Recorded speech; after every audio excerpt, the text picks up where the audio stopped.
What's up, guys? Miles here with Sendo Sports. In this video, I'm going to be telling you who I believe may be the most underrated player in the NBA right now. And if you clicked on it, of course, you know I'm talking about Andre Drummond. So I'm going to give you all the stats and just some comparison to the other top centers in the league right now. But first, I'm just going to let you know I do have a cold. It is that time of year, so I'm sorry if my voice sounds raspy or unusual. But let's go ahead and jump right in. So what Andre Drummond has been able to do over this first 8 games of the year is quite ridiculous. He's averaging better than I am on 2K20 Pro difficulty with my 7'3 center. That's a 92 overall. So let's just go ahead and jump right into his stats from this year. After 8 games, 21 points, 19 rebounds, 3 assists, shooting 56% from the field, and he's improved his free throw percentage by over 20% compared to his career average, shooting 66.7% with a PER of 26. So he's been incredibly efficient. And even though his team isn't doing so well right now, they will come around when they have less injuries. But just looking at some past years, last year, he led the league in rebounds with 15.6, which, of course, he didn't get that much recognition at the end of the year. Looking at 2017, 2018, led the league in rebounds with 16 per year. And then he had one year where he did not get it, but the year before that, 2015, 2016, he led the league with 14.8 rebounds. So this has been something pretty consistent, and I'm about to show you his entire career stats.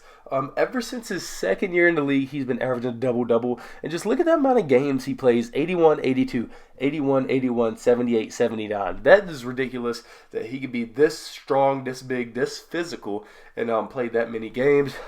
He's led the league 4 times if you're including this year in rebounds. Now, of course, I believe his numbers are going to go down when Blake Griffin comes back. But if they're even in the, they could go down 3 points per game and 3 rebounds per game, he's still going to be leading the league in rebounds.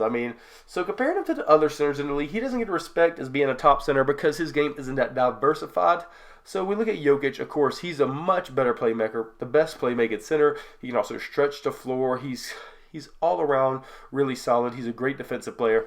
Looking at his competition in the East, Joel Embiid. Him and Embiid have this little rivalry going on. They've talked trash a handful of times.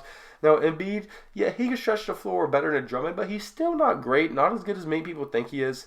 And he's a better post scorer, and he's more physical. We're talking about size. And then looking at Karl Anthony Towns, of course I had to use this picture. What other one would I have used? But Cat is a much better all-around offensive player than Drummond, and I would even say he's better on offense than Embiid, but defensively he's not on that top level. So I believe Andre Drummond could definitely make a case that he's the best center because he's so well-rounded if we're considering offense, defense, and rebound separate categories. And looking at Rudy Gobert, he might be the best true defensive center, but offensively and rebounding-wise, I believe Drummond has him beat slightly. Now, looking at his standings so far this year, the Pistons are 3-5, but 3 of their main 4 players have been fighting injuries. Blake Griffin hasn't played a single game, while Reggie Jackson and Derrick Rose have been fighting minor injuries to start the season. So I believe they will come back around. As everybody knows, last year they made the playoffs and got eliminated by the Bucks.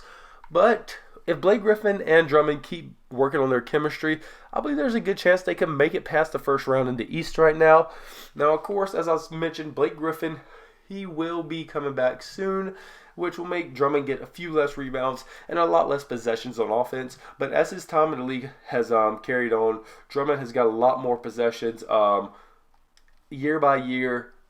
If he sets a pick and gets a smaller mismatch, they're giving him the ball a lot more down low. And again, he doesn't have this very diversified. He's not going to be hitting threes. He doesn't even shoot mid-ranges. But as you see, his free throw percentages have been getting better, and he can win those one-on-one matchups now. And I believe he deserves more credit, more respect all around the league. He's only made All-NBA once, but he's led the league 3 times in rebounding, not including this year. So I believe that's kind of crazy. Rebounding is one of the big 3 stats: points, rebounding, and assists. He's led it 3 times, only been All-NBA once. And of course, yeah, he might not have the most diversified game, but it is effective, and it's made the Pistons a solid team when everybody's healthy.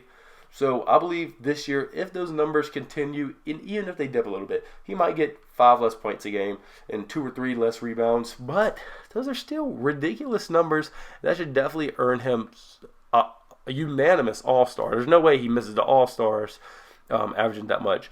And should give him a very good chance of making at least third team All-NBA. Yes, I know Jokic has a better all-around game, and Embiid and Cat have better offensive games, and Gobert is also a monster defensively. But I believe Drummond, he has a lot less around him than those players. Gobert is on one of the best teams in the league right now, the Utah Jazz.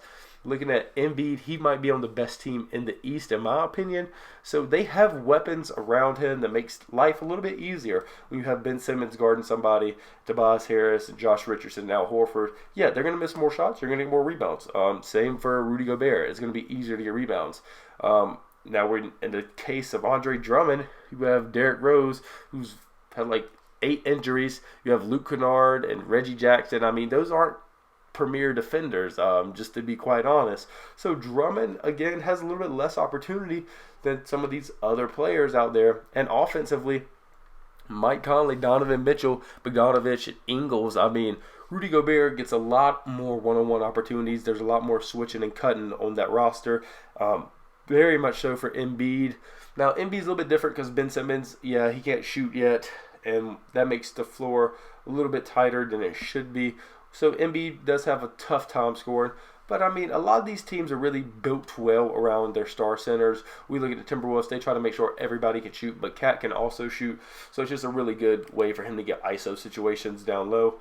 But all around, I believe Drummond should definitely be considered one of the best players in the NBA. Definitely a top 20 player. And just look at the fantasy stats. I mean, this man puts up crazy numbers. And if he can make the playoffs, which I believe they will, he should definitely make third team, if not second team, even if his numbers drop.